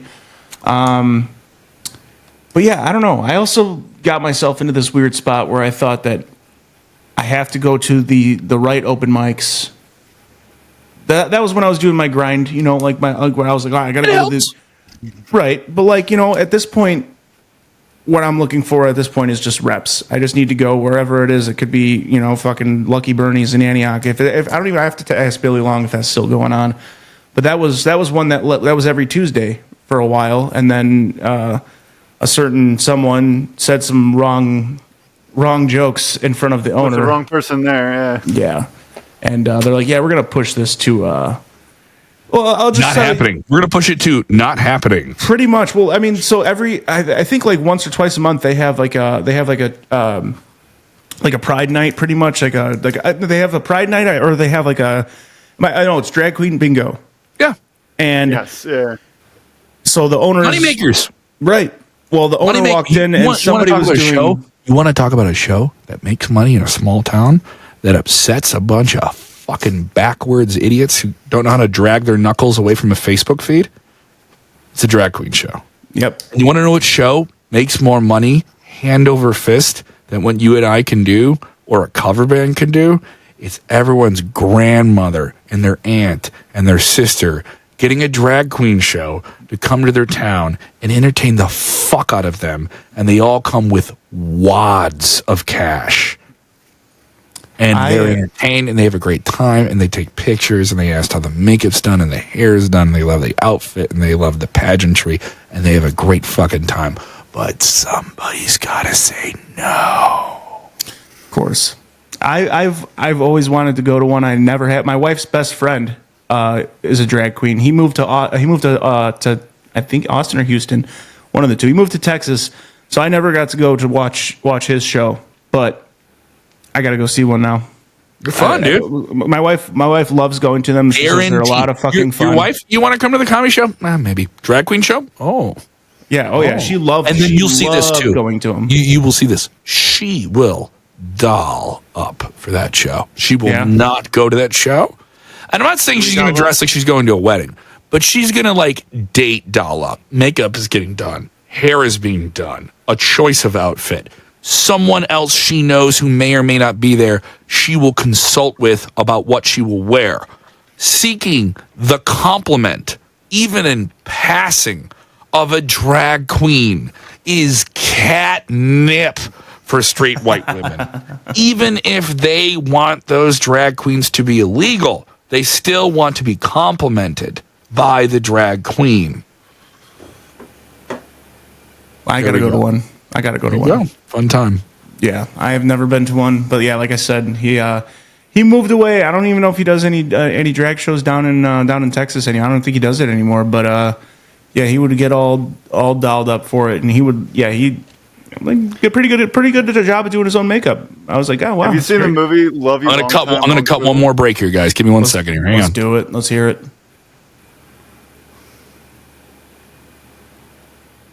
We're coming out of Creed here. All right, here we go. 1 second. All right, I'm gonna mute my mic, but you guys will hear me. You won't hear me, or maybe you will hear me.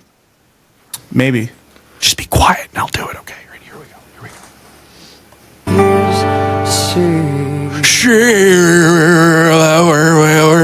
That's Creed. I'm pretty sure if you heard Creed and then you heard me go, it's the underjaw singing. You emphasize your jaw as if you're just waking up from a long nap. And then, in doing so, hopefully don't insult a multi-platinum rock band in the process. Scott Stapp, I'm sorry. I'm being ridiculous. Creed, they're doing a massive tour. We want to make the trip down to East Troy, Wisconsin. They are doing the Summer of 99 festival with every other dad rock band from 2009. Nickelback is also going to be there. And maybe I'll be there. We'll get a fish fry. We'll stop somewhere and get some cheese curds along the way. It's Wisconsin. 93X. That's in. Hopefully it airs. Yeah, hopefully it airs. Are those for 9 o'clock? Give me 1 second. Is it this hour? No, that's good. Oh, it's good. It's an hour from now. It's good. I'm an hour ahead. So you see, like, I'm doing 9 o'clock stuff and like an hour ahead. And then the top of the hour, the tracks or whatever I recorded within this hour, I got to get them like 45 minutes ahead of time. They sink in. So, yeah. It's interesting. But you guys, how it works. This is the first time I've ever done a podcast where I'm on the radio at the same time. That's hopefully I didn't get in cool. trouble for it. But Get a little tour. Yeah. Yeah. Hopefully it's not weird. Hopefully it's not weird. I'm enjoying. This is the first time we've ever had somebody do radio on the podcast, so this is a first for everybody. And you guys heard the music when I did the float-ins on the music and stuff like that? Yes, we did. You may have to cut those out. I don't know if those get you in trouble or anything. I think it's only five seconds. You think you get about with 5 seconds or something? I think 15 seconds is the because when I first on Facebook though, if you put up Facebook clips, they tend to catch those more. I've heard that recently. Yeah. I honestly don't post many clips on Facebook anymore just because the viewage is just IG. IG, Instagram, IG, YouTube, and TikTok. I would keep doing it just because it maintains it, and there's some people that are just scrolling in there, and then there's sometimes when I catch myself in a Facebook reel scroll, and it's just a double of the same feed sometimes. But yeah, for sure. Yeah. How much time you got left? I got a good 15 minutes here. Okay, cool. I'm looking at what I got to try to get to. There's a show about 2 blocks away from me. I just want to try and catch if I can. Yes, I got like a good 10 minutes here. Okay. I'm not trying to big time anybody. No, I don't want to lose my golf cart cred. I don't want to lose my golf cart. Thank you. My wife just brought me water in a different Yeti. Is it water? It is water. I'm not drinking tonight. You won't. There's no cops around here on my golf cart to see whether this is water or not. I love that, man. That's great. What show are you going to? Comedians You Should Know. Ah. You ever heard of that one? You guys ever heard of that Yes, one? Oh, yeah. we've heard of it. Yes. Also, where's that at? That is at Timothy O'Toole's. It's in downtown Chicago. Timothy O'Toole's. All right. Yeah. That's where. So it's in isn't that like the heart of it. It's right near hotels. It's like 2 blocks off Michigan Avenue, downtown Chicago. You can walk to it. If someone's at a business convention, they tend to like come to Timothy O'Toole's in that area, so they have a show standing there. It's the quintessential bar show in the city. Next to clubs, that's the one you want to do. And when I got to do it, it was a big deal. The 2 times I've been able to do it, and when you get to go watch it, it's a big deal. Like it's that kind of show. Yeah. And it's the next to Zanies or Laugh Factory outside of clubs. Comedians You Should Know is the show you want to do. That everyone wants to do. Who runs that? That is Danny Callis and a handful of other people. ComediansYouShouldKnow.com. I did a show with them. If you're coming to Chicago and you got nothing on Wednesday, that's your plan. And also, you don't even need to know who's on the lineup. Everyone's a killer. Everyone's a killer. And they've gotten a lot of people who have done, like, Comedy Central will come and do that and, like, run it, like, 10 or 15 minutes or something like that. And so Kristen Toomey's done a lot. She's a huge headliner out of Chicago. Yeah. She was on the show for a long time. Joko Gallon has done it a lot. Marty DeRosa, who I don't believe is active in comedy at the moment. But, you know, like, everyone I knew when I started who were the top comics, they were, like, the people that I looked up to and admired locally. They all either were in CYSK as a part of producing it or they were performing on it regularly. So when you got to do it, it's like, oh, I've gone from junior varsity to maybe varsity for a little bit before I got demoted back down to JV. So practice team. Yeah. I'm on the squad. they need someone to fill in. I'll do it. You know, like that type of thing. Yeah. But that is like oh boy, when you get to have a really solid laugh in there, it's a drug. Those I only like drinking and that. like that's there's nothing. There was one where I saw him and I literally turned to someone I knew off the stage. I felt like an ass. I was like like that's my way of like motioning to people like that I know as a comic. Like I got him. You know, it's good. That's like honestly, that is crushing in front of getting a big laugh is one of the best highs ever. The first time you get it and you know you got it, not like you just stumbled on it. I'm talking like the stuff you grind out on a mic and you go and do it in front of a crowd that doesn't know who you are, or they know you a little bit and they've seen it maybe once, but now they're gonna see it, or it's someone when you killed in front of your wife, right? If you ever did a really good set in front of your wife and her friends, and you're like, wow, John, like that, and it's like, oh, you know I fucking did it. You saw it. You saw what I did. You know, like there's that resentment is still deeply bittered into my bones. So I had recently at the Blue Goose in Twin Lakes, Wisconsin, another fucking basement bar show. You want to talk about a Midwestern room? We're going to the Goose. Yeah, the Blue Goose. They don't got those in fucking Pennsylvania. They don't have those in Florida. They got the Blue Flamingo or something. We got a Goose. We got the Blue Goose, baby, and it was It was the second time my mom has seen me do comedy. Probably the second or third time my stepdad seen me do it, and the first time my sister-in-law saw me do comedy. And I opened the show. They were all at one show? Yes, and it was a good Pressure, dude. I felt no pressure. Jack and I were there early. Pressure? Jack and I were there early. Oh, I get it. You were in the military. You were in the. Oh, that is such a military thing. I was in such a good mood that day. That's the only reason. He was a mortar squad, so he's used to the bombs. I was a little battle. I'm not going to say I wasn't nervous. I just didn't feel any pressure just because it was the Blue Goose. And it was the first show that they had ever done. And it was a packed fucking room. There was, 70, 80 people there, Jack, you think? It wasn't supposed to be 120. There was one table didn't even show up, so it was probably 100 then, yeah. I mean, I was nervous, but it was just such a low pressure situation. And also Jack and I had done probably 3 or 4 shots of Jameson before the show started and 2 beers. Oh, dude, that's so many though. Oh, dude, I don't know what's wrong with me, but I usually if I get 5 you can hold it. You hold your stuff well. If I'm if I have 5 or 6 drinks, I start flowing. Me, I'm a lightweight. Yeah. I'm a lightweight. I'm only high lifes or just PBRs.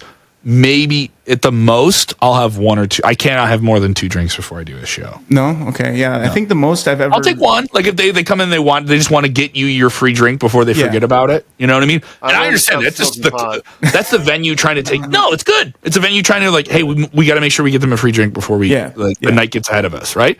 So I completely get that. Sometimes I'll just take it. I'm yeah, sure, And there's some shows where I don't want to drink at all. It's this album taping. I'm not going to drink until I get off stage after I tape it. Okay. I have one shot at taping an album where there's, where we got people coming in to film it. I have family there. Not the family bothering. It's just I can't even get too loose. I gotta nail everything. Yeah. I have one take at nailing everything. That's another thing is I'm not doing. People tape albums. They do 2 shows. Multiple, 2, 3 shows. Yeah. I got 1. I have one shot to record the whole thing. Makes sense. Yeah, I wouldn't see. The reason I tend to drink a few more than a few when I'm doing stand up is because it really cuts my nerves. I don't do it every show. I'll have 1 before some shows, but the bigger shows, I just tend to have a few more just to relax me, and I tend to flow a lot more when I'm drinking. And so for instance, Billy Long, I don't know if you know him. He's a producer up around here. He's not too big in the Chicago scene. He just he really produces shows up in Lake McHenry County area, some in Wisconsin, and River folk. Yes, if you pulled up river folk in the dictionary, Billy Long would pop up. He looks exactly like a river person, a river monster actually. And so Billy. What do you mean I can't wear camel? Dude, he literally wears camo Crocs. Okay, dude, I don't know. Crocs. The fucking. I was just doing a bit. Then you tell me a hard truth. Yeah. So he's a big dude, right? And one of his jokes, he was saying something about I forgot what it was. He said something they them. Okay, that was his ending joke, and he brought me up, and I was like, Billy's so fat he identifies as those, and it just fucking destroyed. And then that got the room really loose, and then I just did my 10-minute set. Isn't it when? And this isn't a shot at Billy. It's just the idea of it, right? The person who thinks, I have the edgiest joke. I have the edgiest. I said this on the boat one time. When we were on the boat. I said this in the ice fishing shanty. And we were at the ice shanty. All right, dude. And I was killing at the ice shanty. We almost fell into the river in the middle of February because I was just so funny. I was quoting the film American Pie. Are you aware of it? I was quoting it, and I was fucking the hole in the river like it was the pie, but it's not, right? So you're gonna have me close your show, right? I'm gonna do that. So, there's a guy. I'm not saying it's Billy, but then they're I'm gonna do bits about trans people. I don't know any of them, but I read about them on the internet. I read about them.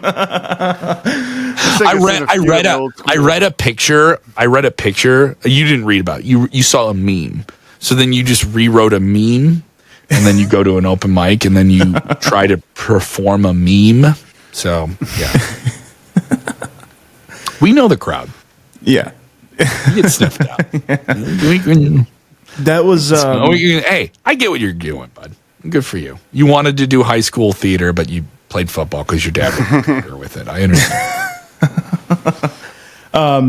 But yeah, that show was that was probably the best high I've gotten from a room. Just also because of the fact it's affirming. It makes you feel like you do it for a reason, you know. Yeah, because the first time my mom actually saw me do stand up was at the I did a guest spot at the Red Room. And Red Room. Okay. Yeah, it was great. That was like my first actual, like, I guess, I don't know if you consider it city open mic, but yeah. So that was like I'd been striving to do a guest spot there for a while, and I finally got a guest spot there. My mom saw me, and there was only like 20 people there, maybe 25, and I did okay. Like, I didn't do bad by any means, but it was just like, it felt so good at the Blue Goose because I got that redemption, and it was just like, I showed my mom that I could really fucking light up a room, and that was really cool. That was I'm surprised I didn't feel any pressure. She says like one nice thing about it, and then you're like, well, did you really think that, or are you just saying that? Like, you have that comedian insecurity.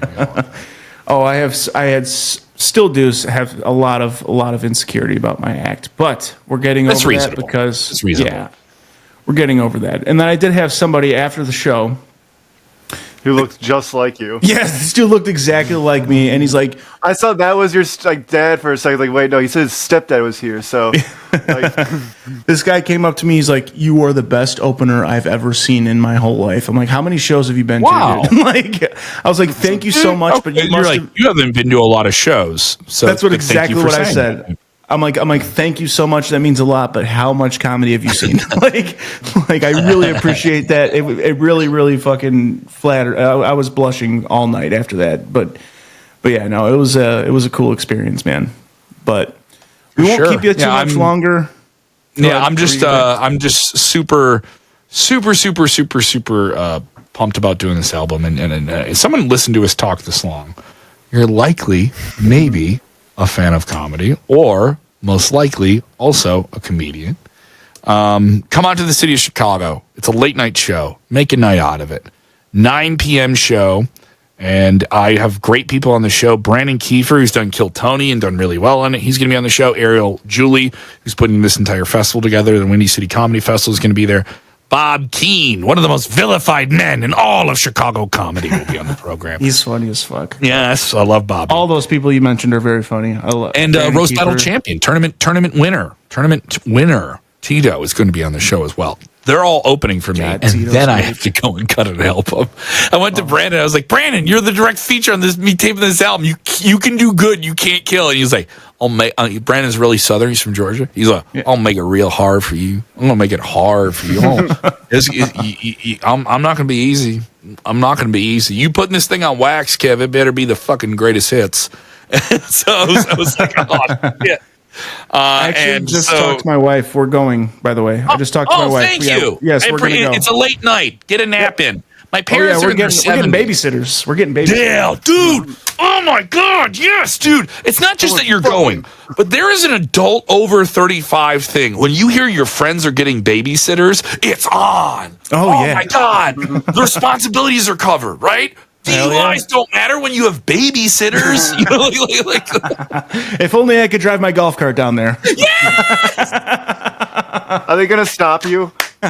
Probably. The minute I get out of Johnsford. Just you on the Eisenhower be like, go around. And the best part is I have an awooga horn on that bitch too. So I Ooga. Oh, we don't have turning signals. Your wife's on the other side. Point right. I do have turn signals. No turning signals? No, we do. We have to. We have to have turn signals and brake lights and everything. It has to have it. Full road legal. It's got to be road legal. Road legal, not street legal. No, we only have roads. We only have roads here, brother. We only got a dirt road, brother. That thing's got to make a crunch on gravel. You know what I'm talking about? Oh, fuck. Well, I got the dirt tires. Yeah, you're damn right. Yeah, but it's August 9th. I'm taping my comedy album. It is years in the making. I knew I wanted to do this album probably a long time ago, but I didn't have the balls to do it. I did not decide to do this.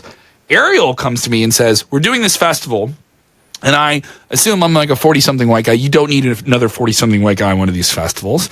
You're going to have headliners like that. I was like, I'll help you run the door. I'll do producing. I'll do volunteer off-stage things. These are my friends. I want to help them out. Right. And I knew it would be in the summer. It'd be right after Lollapalooza. I would have the time. And I said, hey, whatever it is. She's like, I have something else I need you to do, and we have to talk about it.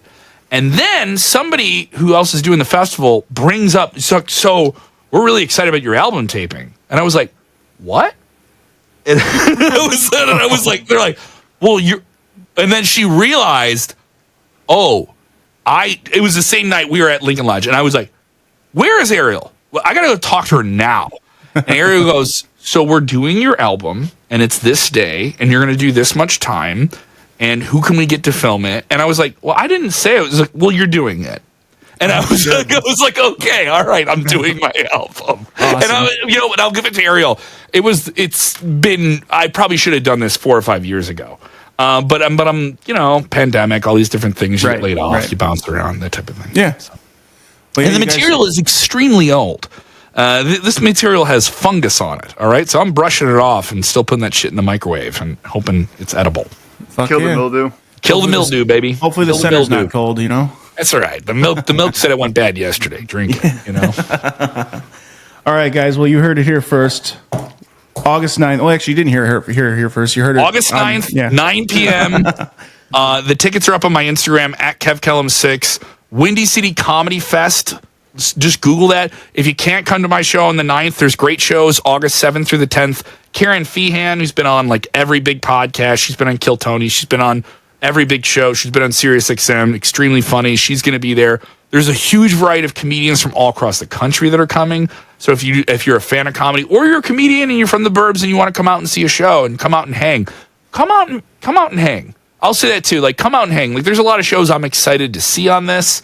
Roast Battle's doing a show at the Den Theater, so they're kind of breaking out of the regular mold. Nice. There's showcase. There's if you have, I can't go out at night, but I could come in the day. Yeah, there's 11:33 p.m. shows at different venues across the entire city. Awesome. 8 different venues across 3 different days.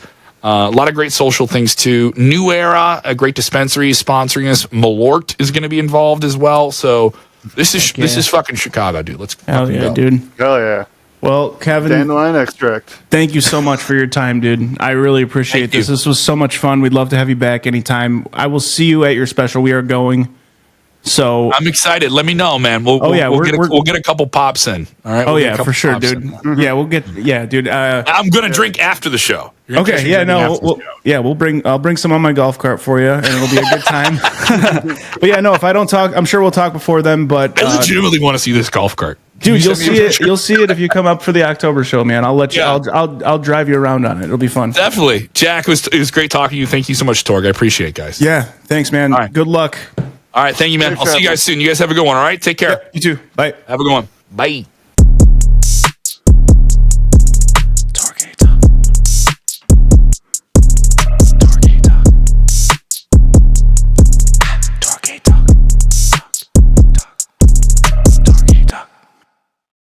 This episode was brought to you by Fat Candle Company. That's right.